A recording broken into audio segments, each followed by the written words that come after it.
Bom, vamos mergulhar hoje numa das perguntas que mais gera dúvida e até polêmica. Um católico pode, afinal, ser maçom? Nesta análise, a gente vai entender por que a resposta da Igreja Católica ao longo de séculos tem sido um não bem firme. A pergunta em si é super direta, né? Mas a resposta abre uma porta para a gente entender de teologia, de história e das próprias leis da igreja.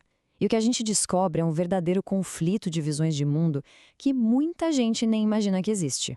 E essa citação aqui, ela aponta para uma coisa bem curiosa, que acontece muito no Brasil. Mesmo com a posição oficial da igreja sendo super clara, na vida real a história parece ser outra, o que, claro, só aumenta a confusão toda. Para a gente conseguir entender essa questão de uma vez por todas, vamos passar por 5 pontos-chave. Primeiro, de onde vem essa dúvida toda. Depois, o conflito de ideias, a história de oposição, até a gente chegar no veredito final da igreja e o que acontece na prática. A primeira peça desse quebra-cabeça é justamente essa aparente contradição. De um lado, você tem a doutrina oficial da Igreja, preto no branco. Do outro, uma realidade em que algumas pessoas juram que conseguem ser as duas coisas. Por que será que isso acontece? É exatamente essa distância entre a regra e o que acontece no dia a dia que alimenta a dúvida. E é por isso que é tão importante a gente entender o porquê, os motivos por trás da posição firme da igreja. Agora sim, a gente chega no coração do problema. A questão aqui não é só uma regra, um pode ou não pode. O buraco é mais embaixo. Estamos falando de duas formas completamente diferentes de enxergar Deus, o ser humano e o universo. Olha só que interessante essa comparação.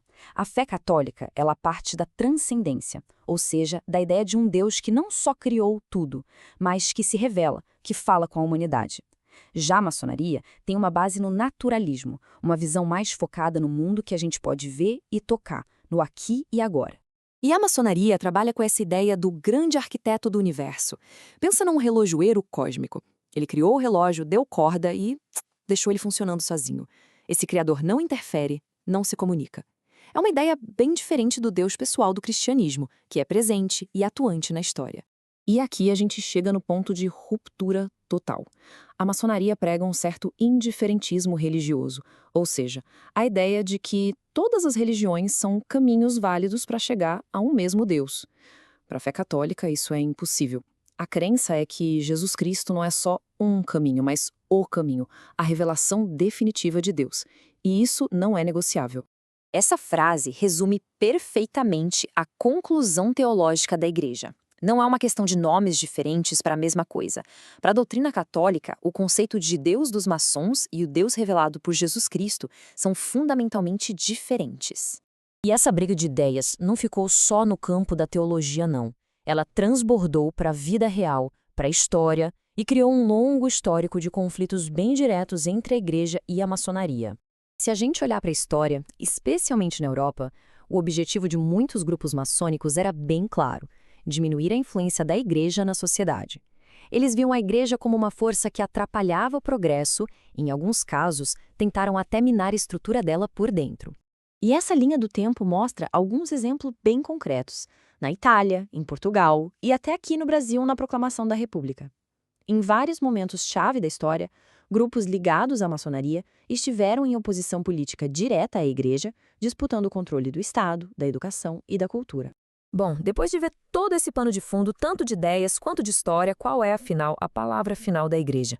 Qual é o veredito oficial que nunca mudou? A posição da igreja é cristalina e não deixa nenhuma margem para interpretação. Para um católico, é estritamente proibido se filiar a qualquer tipo de associação maçônica. Ponto final. Não tem exceção, não tem depende.